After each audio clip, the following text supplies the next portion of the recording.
All right, this is a very important training because it's helping you to be the trainer, not helping you to be trained. That's very important. Now, the first thing that is on the screen is that the Lord wants us to bear remaining fruit. And that's very important because we baptize so many people, we need to keep them. That's an important thing. And the way to keep them is not in the meeting hall, but in the home. That's why the training in the home is very, very important because the training in the home is the way to keep these fruits to become remaining. Now, I know that there are many places have home meetings, and these home meetings are mainly for shepherding, feeding, loving, and so forth. But in addition to that, you need to train them. Now, the thing is, a lot of people say, I can't train anybody. If there is training, it has to be in the meeting hall, it has to be by the co-workers. No, we're saying that it has to be by you. It has to be by you. So let's go through the PowerPoint first. Here is a list of all the trees that bear fruit and the number of years it takes for the fruit to ripen from the time that you plant the tree. And as you can see, all of them are more than 2 years. And apple tree is 2 to 5 years, apricot tree is 2 to 5 years, and so forth. And so what we're talking about is to bear remaining fruit.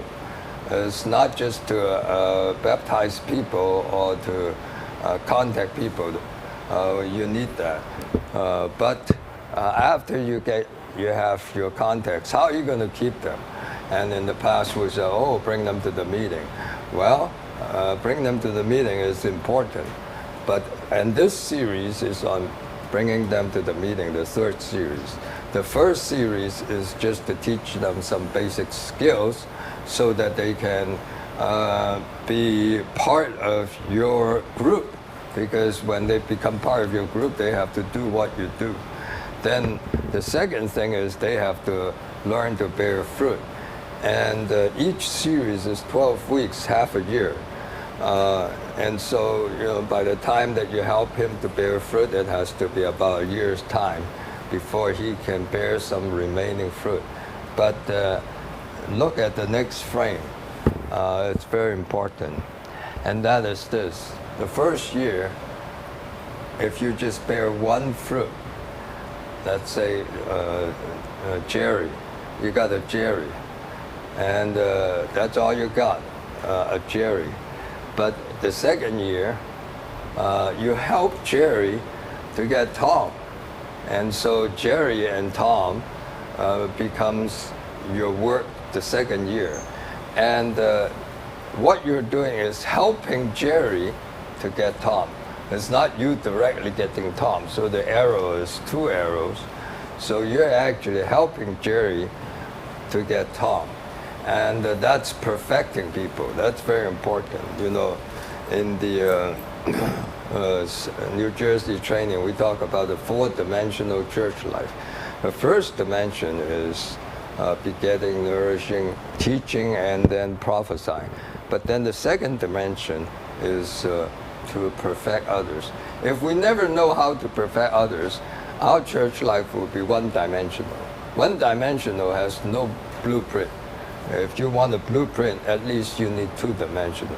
Then you need to have 3-dimensional, and the third dimension is that we need to be in spirit in everything that we do, whether in having morning revival with them, or whether to pray with them, or whether to read the Bible with them.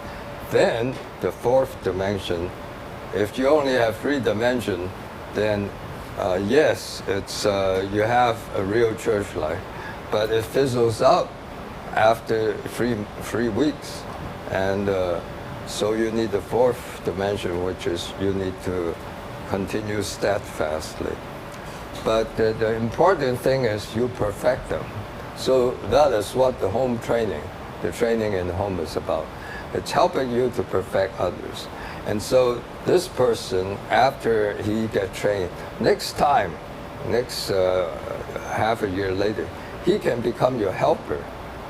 And he can help to train the one that he has helped to bring in. So you may say, oh, this is so slow, 2 years just to get 2 people. Well, hang on, look at this. The 3rd year, that 3rd generation, you get some more, and then you have empty hand, your hands are free, then you can get some more. And by the 4th years, it's 8 people. Then by the 5th year, it would be 13 people. Now, if you would do these home trainings continuously, steadfastly for 5 years, I guarantee you, this is fruit bearing, this is science, this is not just empty talk. This is science, the science of fruit bearing. And so one person in 5 years becomes 13 person, and you multiply yourself 12 times. This is divine economy. All right, now this is a quote from Brother Lee speaking to Singapore in 1985. And he said this. He said, the truth we preach may be very spiritual, and they do not have any emphasis on the word education. But because they are truth, there inherently is a good deal of substance that is educational in nature. In other words, we have to see the whole thing about the Lord's recovery as a means of education, educating people. So this person, he got saved. Yes, he got a new life. But practically, he's a human being and he needs to be educated. And education doesn't mean just education in the mind. It means education in your skill, in your motor ability, not just your mental ability. Since it is educational, there needs to be an educational system. Everybody knows what an educational system is in school. You grow up with an educational system. But when you come into the church and we talk about educational system, everybody says, oh, what is that? And then now we talk about training in the homes. People say, oh, that's a new thing. We've never done that before. Well, that is to educate people in the home. And that's exactly what Brother Lee was talking about, is that we need to build up an educational system. Now, I don't know what happened in this country, in the U.S., in the early days. I think that in the early days, in the pioneer days, they have no school, and so just the parents teach your children. But as this urbanization become bigger and the city become bigger, there's a lot of people coming, and you need an educational system. You cannot just teach people in the homes. And that system eventually becomes what every child goes through. He goes through this system. So now what we need to do in the churches is to build up an educational system, because let's suppose a child just gets fed, but he has never gone to school. Well, it's you have a problem society. That would only be the Aboriginal society. Then it was natives. They don't have school. But modern society, you need education. So the same thing in the Lord's recovery. There's a desperate need to build up an educational system. All right, now. So this training in the home, what is the training in the home? That is to build up this educational system. Now, here's 5 points you need to remember. The rest, the brothers will go through those training manuals and how to do it with you. But these 5 points you must remember. The first thing is you're doing it yourself. You're not the trainee, you're the trainer. That's why we give you a whole bunch of manuals so that you can learn to be the trainer. Don't say you cannot do it. Everybody can do it. Nobody start out being able to do it. Everybody start out not being able to do it. And then you try, and then you stumble, and then you make a few mistakes, and then you learn. You learn not only to be a good student, you learn to be a teacher. And you say, no, I've never been a teacher. I'm a sister. I only cook for people. I only take care of people by nourishing them, cherishing them. Well, if you learn, you will find out that you can do it. Number one, we're asking you to do it yourself, not asking the co-workers or the full-timers to do it for you. Even if you have a full-timer, don't depend on the full-timer, depend on yourself. The full-timer can be a helper, but don't depend on the full-timer. Number two, you have to do it according to the new way. Well, what is the new way? Well, what is the old way? The old way is what we have been doing in the big meeting halls, giving conferences, giving messages, going through outlines, long outlines, and then everybody sit there and listen. Well, 10 years ago when I started this series for training in the homes, I wanted to learn. I said, we've been doing this for many years, decades. How did people outside teach their children? So I gathered up a few people who majors in education and who are teachers, professional teachers, and I asked them, tell me, how do you prepare your lessons? How do you teach your students? Well, they told me the modern system of education is interactive. Well, the Bible does not have the word interactive, but the Bible has the word mutuality. That means you never try to give a lesson. Now in an elementary school, if you try to give a lesson, you have to spend a lot of time doing preparation to incite their interest in the subject first. Then you get them involved in the subject. Then you get them interact with the subject. That's how people learn. And so, if you want to do it according to a new way, the speaking only takes about 15-20 minutes. Then you interact, a lot of interaction, because that's the modern way of learning. You learn by interaction. So that's the second thing. And the third thing is we have to learn to train in knowledge and skill.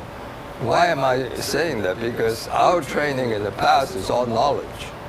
We give them some Bible teaching, we give them some lessons, and then after we finish, we think that we've done our job.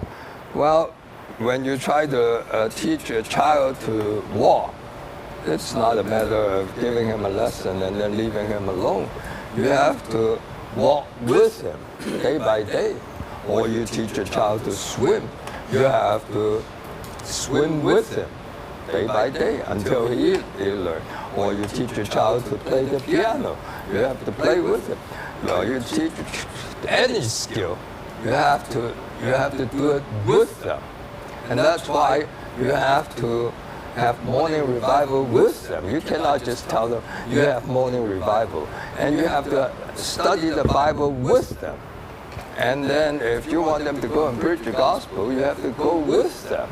And then if you want them to prophesy, which is the third series that we're talking about now, then you have to stand with them and prophesy together with them, or to praise the Lord together with them.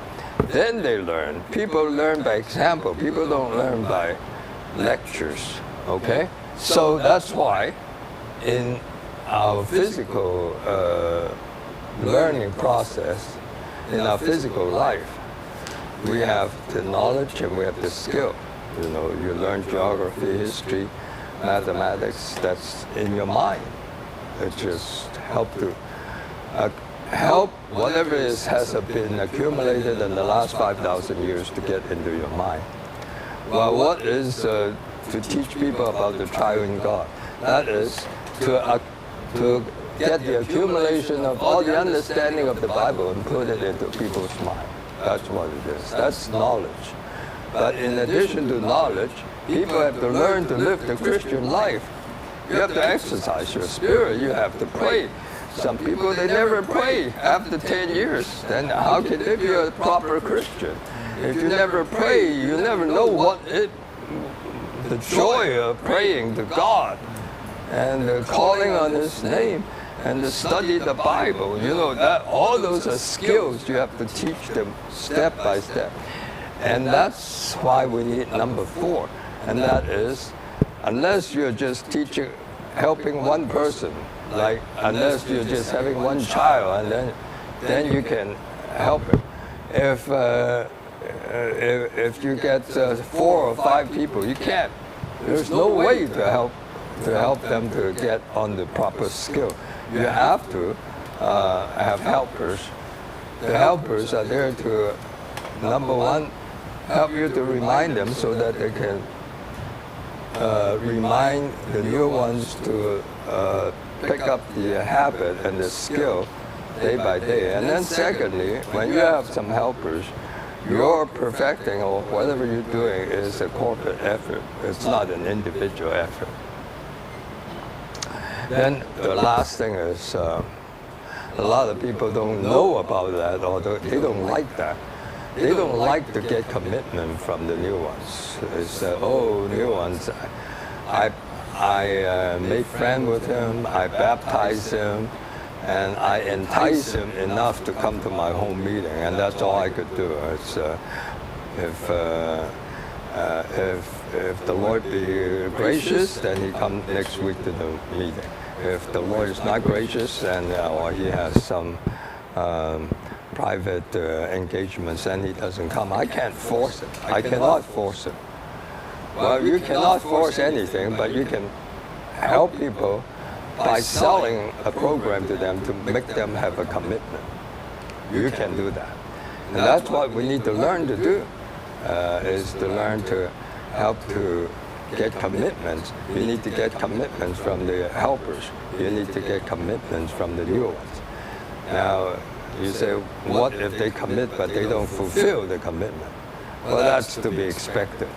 You know, you do it for 3 weeks, 4 weeks, they fail in their commitment. And but it's better to have a commitment at the beginning than to have no commitment. Because if you have no commitment, then suppose you have a school that has no commitment. You just come to school when you like it. It won't work. Okay. So those are 5 things you need to remember.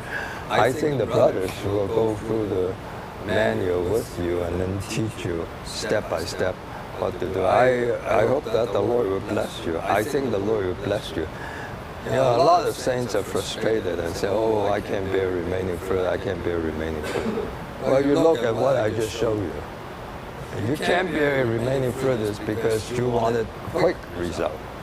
You just want something, you know, fix up and right away. Well, you need to invest. It's just like educating your children. You need to invest, and 5 years looks like it's a long time, but if you would do that, then look at the result. Okay, now I give the time to the other brothers.